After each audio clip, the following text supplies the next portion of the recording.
Hello everyone, welcome back to the Reading Corner. Thank you so much for choosing to be here. I hope that you're all well wherever you are. Are you all ready for another fantastic book today? Brilliant! Then let's go. Today's book is The Dinosaur That Pooped a Planet by Tom Fletcher and Dougie Poynter.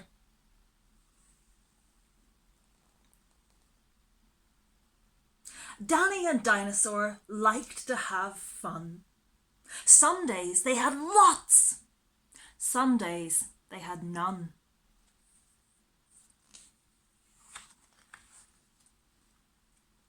One day they were bored. They had no games to play. Danny said, "Dinosaur, what shall we do today? We could mow the lawn. We could tidy the place. We could do our chores. Or we could go to space." "But you mustn't forget to have lunch," said their mummy. "You cannot have fun without food for your tummy." So they packed a packed lunch for the Science Museum, where rockets were kept if you wanted to see them.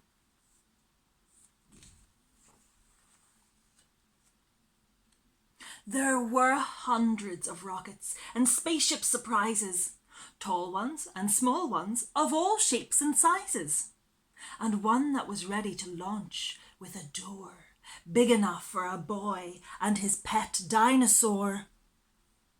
They ignored all the warnings. They couldn't care less. They pressed all the things they shouldn't have pressed. T-5, 4, 3, 2, 1, ignition! They started their intergalactic space mission. They flew higher than houses and buildings and cranes, much higher than birds, even higher than planes. "We're in space!" Danny yelled as they floated around. But the dinosaur's tongue made a rumbling sound. "Is it time to have lunch?" Danny looked at his watch. Then he looked all around for the dino's lunchbox. Danny started to worry, then started to panic. They had left their packed lunches back home on their planet. So, with no food on board, not the smallest of crumbs, a disastrous dinosaur feast had begun. It gobbled up gadgets and gizmos galore. Nothing was safe from the space dinosaur.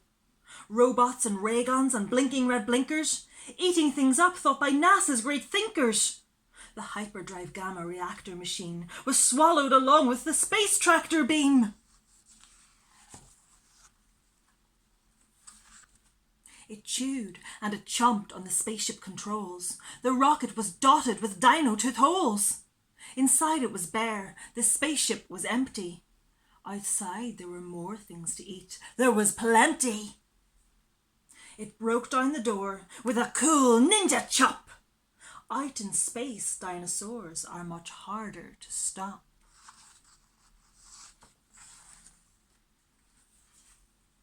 It chomped on the moon like a big chunk of cheese, then shoved even more in its mouth with a squeeze. It munched on the Martians from Mars and their cats. Their cats are like ours, but their cats wear cool hats. Satellites, Saturn and 6 supernovas, shape-shifting saucers and 7 space rovers.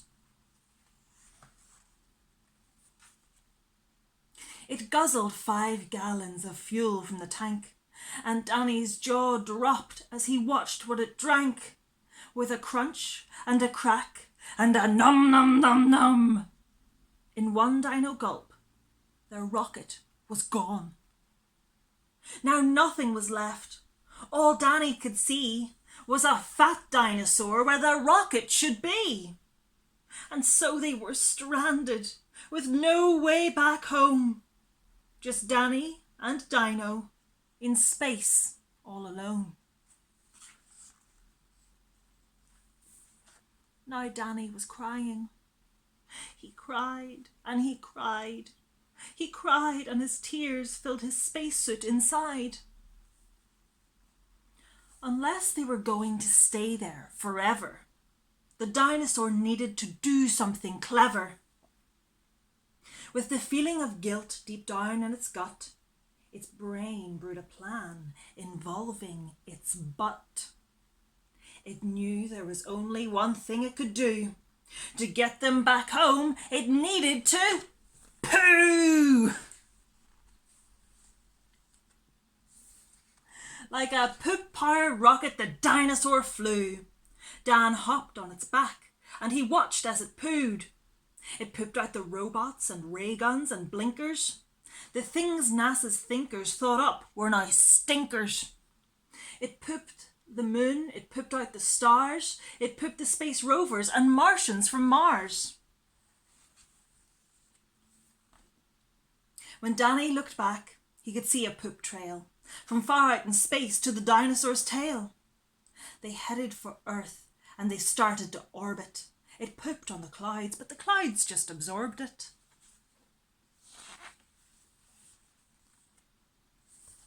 They flew past the buildings and streets of their town, leaving the houses all smelly and brown, and finally landed back down in the ground. "Hooray!" Danny cried. "We are home, safe and sound!" They looked to the sky, and the things that were pooed had formed a poop planet right next to the moon. And so Danny promised to listen to Mummy, because fun is not fun without food for your tummy.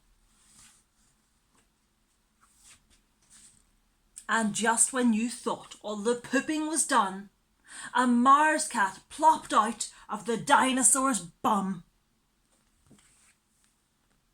The end.